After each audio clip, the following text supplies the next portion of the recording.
Hello all. We're going to be doing chapter 14 today, and this will be the last chapter for this particular class. And and hopefully after that, we will wrap everything up and get ready for your final exam. So the topic for today is the cost of capital. And what that means is that we all along have been doing the net present value analysis. And what did the net value? Well, what it is we just basically took all the cash flows coming into the future. So if I was to put it formally in an equation, is sigma CFT, where T runs from 1 to N. And then it includes the cash flow too, but if you don't, and it's 1 plus R to the power T, where R is, of course, the discount rate. We're taking the present value, and if you want, T can run from 1 to N, so that initially there's an investment, we subtract it, and if this is greater than 0, we accept it at this point. But all along, this cost of capital or discount rate was given to you. So this is the cost of capital, sometimes called the discount rate, sometimes just interest rate, but basically it is the rate that is demanded by the investor. You know, it's the rate demanded by investor for undertaking such a project. And usually I gave you 12%, 14%. Well, the question is, how is this rate determined? To a large extent, we know that if you had to spend $100,000 on a project, remember what we said, your alternative is always to put it into a bank and ask a riskless free rate of return, since most bank deposits are insured, or you put it into whatever project you want. And of course, we already learned in chapter 12 and 13 that the higher the risk, the higher that investors will demand from investing in this project, at least for most required rate of return, at least for most risk-averse investors. There'll be a few risk seekers that may say, I don't care, I like the risk, so even if I get a little rate, it'll be fine. But, and to some extent, we did and did an analysis from a stockholder's perspective, and we said, you know what, there is one formula where we can use which can tell you how much you should invest in a stock, and the higher the risk, the higher the return we should demand. But what we are going to do today is look at it from a corporate finance perspective, from the firm's point of view. And in that respect, we know that company cannot just borrow from the stock market, but they can also borrow from the bank, or they can borrow from bondholders. And in this new era, we can also borrow from private equity, and all kinds of other funding is available. So that all falls under the rubric of cost of capital. And that's the focus of this chapter today. Okay, so let's start. We've already discussed all of that the riskier the project, the higher the cost of capital. Now, the only thing is, from a firm's perspective, you borrow different ways, and therefore we should be able to get a comprehensive cost of capital. The first rule that we need to do is the following. We have to remember that when we want to apply a cost of capital, or we want to come up and say, what is the cost of capital for this firm? It should depend strictly on the use of funds and not on the source of funds. So what do we mean by that? Well, let's take an example. Suppose you are planning to open a restaurant and you're looking for funding. You approach a bank and they're willing to lend you a loan at the rate of 12% at this point. However, at the same time, you say, all right, let me see if I can get some money cheaper elsewhere. And you go to your grandmother, and grandmother being your favorite, she says, I'll give it to you at 4%. And maybe your uncle will also lend it to you, and he's not going to charge much more, 8%. So if you do take the investment, your cost, your average cost, let's say, is going to be 6%, 4 from your grandmother, 8 from your uncle. The question then is, do you apply that 6% in order to undertake the project? In other words, when you're calculating your net present value, should you be using net present value at 12% as the bank said, or should you be using net present value at 6% because of your source of funds? And the answer is, of course, a strict no. Because let's say hypothetically you undertake the project, this turns out to be zero, or greater than zero, right? So it says accept the project, but if you use the 12% is less than zero and says don't accept the project, the question really comes down to, should you take this project? And you know, on a standalone principle again, you should say no, because the bank must know better. When they charge me 12%, they probably know the risk of the restaurant business, and therefore the appropriate rate for borrowing in the restaurant business is 12%. So if I was only using their borrowed money, then I better make sure that I earn 12%, okay? So we do know it has to be based on the risk of the project. We are just therefore telling you that you better determine the risk first. Not if you get a source of money that is cheaper, that doesn't necessarily mean you should apply it on your project. So it should use going back, the cost of capital should depend on the use of funds and not on the source of funds, okay? So when we get to bigger and bigger business, then we know when we approach bondholders or when we have approached new investors, they know the risk of the business. Well, that's not true after the financial crisis. We know there's a huge amount of herd behavior going on, and we should not think too highly of stockbrokers and even investment managers, including the Goldman Sachs people. There's been countless times when the market has been wrong. But overall, when you have a whole bunch of analysts following stocks and bonds and companies, you know, in normal times at least, it's reasonable to assume that they know what they're doing, and therefore there's a good chance that the rates that you see out in the market is probably the true rate, part of the market efficiency argument, okay? So in this chapter, what we're going to do is that we're going to assume that the company will have two sources of funding. It'll borrow from the bond market and maybe some preferred stock and maybe some cost of capital. And assuming the market is normal and investors are following your company and your business and your industry sector well, they'll be able to determine the appropriate price. And then your job then is to say, okay, well, if I have that and I borrow in different quantities, what is my cost of capital that I can apply to all my projects? Okay. So the first part of this chapter is focused on that. It's going to say, let's look at the mechanics of estimating cost of capital when different securities are issued. It'll turn out that basically we're going to use a weighted average of the various different components of capital. And then we'll also realize that we can apply those to only projects of same risk at that time. But we'll get to that shortly in a second. To start off, let's say that we are a company and we are there and we're looking to borrow more money down the road.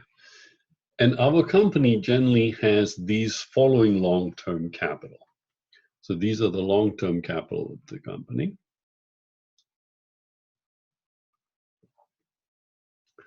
It's made up of long-term debt, preferred stock, and common stock. And of that, our general ratios that we have is about 40% in bonds or long-term debt, 10% in preferred stock, and about 50 million in common stock. Okay, so these are the, if you remember, there is current liabilities, and then there is the long-term portion, which is debt and equity on this side. So let's now say, we plan to borrow, let's say, another $100 million. Or it could be 10 million, it doesn't matter. But we're going to borrow it in the same proportion. We like to keep it at that proportion. Can we tell you how much my cost of capital is when I borrow such so that I can rightfully apply it to my projects at this point? So we're going to start finding out the cost of capital for each of these individual components: stock, preferred stock, and then debt. And what we'll tell you is that the cost of capital is basically a weighted average component of these various capital. So let's start first with the cost of equity. The cost of equity or the common stock at this point. Now, in the previous chapter, we learned two ways to estimate the cost of equity. One was the dividend growth model, and one was the CAPM. So just to refresh your memory, the dividend growth model, now here, as in most cost of capital chapters, we'll change the R into K as being for cost of capital. It doesn't matter, K and R are interchangeable. But if you remember from our formula, P0 is equal to D1 R minus G, that's the dividend growth model. We said R is equal to D1 P plus P0 P plus G. So one way of deciding what investors are demanding from my company, which means that's the cost of capital to me, I better earn that much, is to use this formula. So we're going to apply the same formula here. So assume a company just paid a dividend of 4. The growth rate of dividend has been estimated at 6. And the price of the stock is currently 60. What is the return on equity demanded by investors? Or in other words, what's the cost of equity? So let's keep doing it. I'm going to use R here, but we know it's going to be K at the end. So R is equal to, well, wait a minute. They just paid a dividend. I want D1. So D1 is 4 times 1 plus 0.6, so it'll be $4.24. The price today is $60. And the growth rate has been estimated at 0.06. So if I do that, then I will get, wait a minute, the growth rate, 460 is 0.06. Huh, that's interesting. What do I have here? 4.24 divided by 60 is 0.07. Yeah. So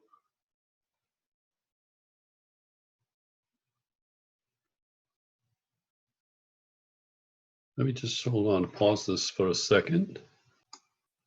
Okay, I had to do a small correction because I was trying to see how this came about. So assuming therefore that it's 4.24, so R is equal to 4.24, the price is 60, plus the growth rate is 6%. So this will be 0.0707 plus 0.06. So then it'll equal to 13.07. So investors are obviously demanding a return of 13.07 from my firm because they are willing to pay $60 for my stock right now. What that translates into is that you better earn 13.07, because if you don't earn that, then they're going to sell your stock and your price is going to come down even further, increasing your cost of equity.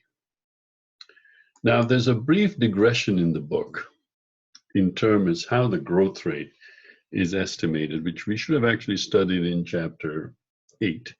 But anyway, they do cover it here. And the growth rate of dividends, again, is most of the time we look at the historical growth rate. We say, okay, how much has the company been paying? How much has been growing? So for example, let's say there's a company here and we look at the history and this is what they've been paying: $10, $20, $35, $40, $55. If we do a simple percentage change, which is an arithmetic percentage change, then we'll see that between 2010 and 2011, they changed it, increased it by 9%. Again, just refreshing your memory. Change is equal to new minus old over old. Old over old. So $20 minus $10 over $10 is equal to 0.0909. That's 9.9%. So assuming we get that and we do a simple average, we'll get that as 9%. Remember though, technically you should be using a geometric mean because when it's multiple years, you're getting you're better off because the base changes. So if I did the geometric mean, as you'll see, it's not 9%, but to be very precise, it's 8.95% at this point. Okay. So we can therefore use the dividend growth model to come out with an idea of what is our cost of capital at this point. So what are the advantages? Well, one of the advantages is it's simple to use. It can be applied, however, only to dividend paying stocks. Okay. Now, one thing we do know is when we do empirical work, G is very sensitive, but analysts in the market know how to fine tune that. So that's, but you do need to be aware that G is very sensitive. And if you don't have dividend paying stocks, then we have to come up with other means to establish the growth rates at that point.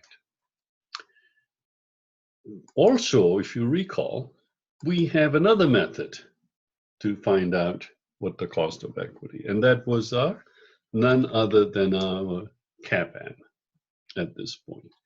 So CAPM, remember, is more of a forward-looking forecast.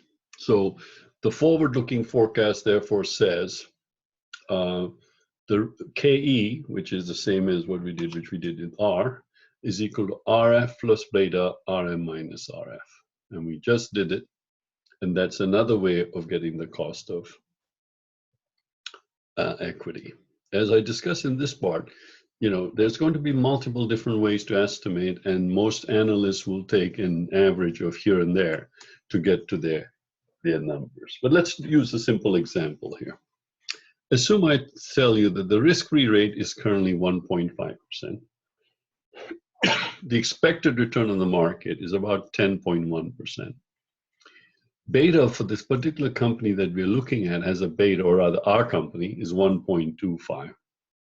So what's our cost of capital going to be? Well, it's going to be 1.5 plus beta of 1.25, RM, which is 10.1 minus 1.5.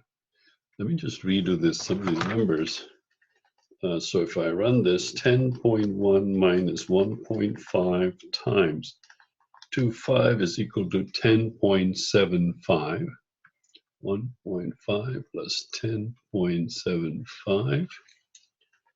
1.5 is 12.25. So according to this estimate, if we use a market-based estimate, not a firm-specific dividend approach, it says our cost of capital is 12.25. Now, what are the advantages and disadvantages of CAPM? It adjusts for risk, which the dividend growth model doesn't even touch. Here we use a beta. And it also can be applied to non-dividend paying stocks. Disadvantages, well, beta and RM generally tend to be based on past values, but so is everything else based on past values. So one thing we can do is that we can take these averages of these different methodologies. So we got 13.07 using the dividend growth model, and got 12.25 using the CAPM. So we can just take an average and say 13.07, 12.25 divided by 2 is equal to 12.66%. Again, there are various ways to do it, but let's do the simplest one. Analysts who use advanced methodology have some fine-tuning that they can do. Not sure how much that helps, but it definitely is a little bit more sophisticated than this simple model that we deal with. So we're done with the cost of equity. Let me just go back here. So if you recall, we said debt, stock, preferred stock, and stock, common stock. It's going to be in 40%, 10%, and 50%. Might as well write this down. So here we've come and said 12.66%. Now, let's go to preferred stock. Now, we didn't discuss much in preferred stock. I'm assuming you covered a little bit in your accounting class, but preferred stock basically refers to stocks that pay a fixed dividend payments for the most part. And if you recall, preferred stock holders don't have voting rights. So if there's ever a default on the company, so let me just go back here. I didn't do the. So if there's ever a default on the company, then who gets paid first? Obviously, there's a preferred order, but most of the taxes, accrued wages, and all, etc. are paid. Then the debt holders are paid next, followed by the preferred stockholders, and then ultimately the common stockholders. Okay, and even within the debt, there's a junior debt and senior debt, etc. that gets paid. So the good news is that preferred stock like that, you usually make fixed payments. They're called preferred dividends. So we pay them preferred dividend, let's say 12%. So in many ways, that's like debt. We have to make preferred interest payments fixed, let's say 10%, 12%. The good news about preferred dividends is if you don't make money that year, if you don't pay the preferred stockholders, they cannot take the company over, unlike debt holders. Debt holders can declare it in technical bankruptcy, and then they can dispose of the assets of the firm, recover the money, and then pay whatever is left to these group people. Now, within preferred stockholders too, we have two kinds. We have those which are called cumulative and non-cumulative. If it's cumulative, then if you don't pay the preferred dividends now, then what you have to do is you have to put it in what we call arrearages. And then when the company makes money, pays off the debt holders' interest, then they have to pay the preferred stockholders past payments before they can pay common stock. But if it's non-cumulative preferred stock, then it's tough luck. But they'll basically, just like they tell the common stockholders, sorry, we didn't make enough money this year. Good luck, we'll give it to you. But all we know is we have to pay you first before we even think about giving dividends to our shareholders at that point. Okay, so what about preferred stock? So remember, they make fixed payments, and therefore calculating their cost is not that difficult. Let's say the company we are looking at currently has two issues of preferred stocks outstanding. The one is paying dividends every year 130 and is currently trading at 1105. So I'm going to go back. So this company is paying a preferred dividend of $1.30. Now, what did we learn to infinity? Sorry, 30. What did we learn how to find the price of anything that goes to infinity if it's the same value? It's the same as this, D1 R minus G, but G is 0 here because the growth rate is 0, so same number. So P0 is equal to D1 over R. But we already know the price of this stock. So normally if you wanted to find the price of a preferred stock, that's what we'll do. We'll take D1 divided by R. But now we already know this is the price, so we just have to change it and bring that here. So R comes here and P0 comes here. So in this case, it'll be 130 divided by 11.05. And what we get is a rate of 11.76%.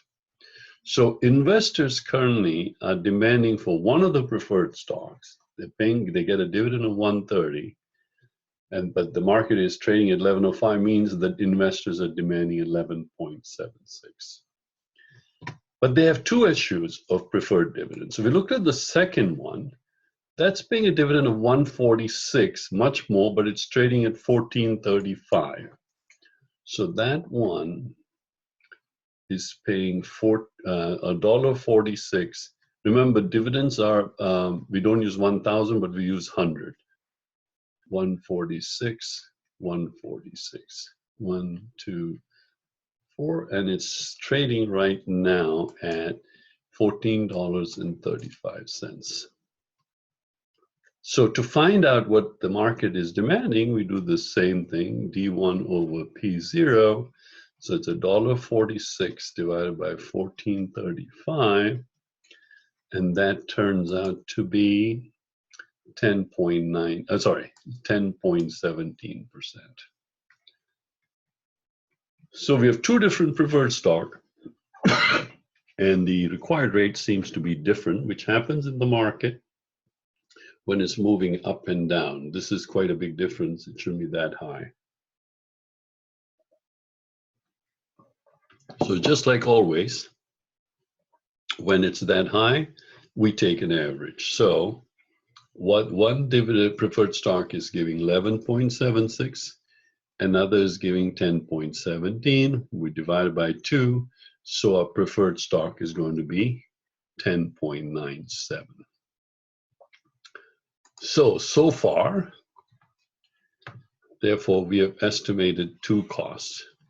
The common stock, which has 50% weight, is costing us 12.66%. Our preferred stock, which is only 10%, we have estimated it to be 10.17%. Let me just double check. Sorry, 10.97%.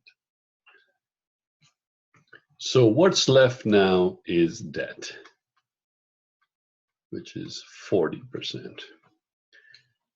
So how do we find the cost of debt for our company? Well, let's say we have a bond outstanding. So first, let's be clear. We can borrow, a company can borrow money as a bank or issue loans. If the bank borrows from the bank, then it's easy. Based on what we learned in the earlier class, we know how to get the effective annual rate.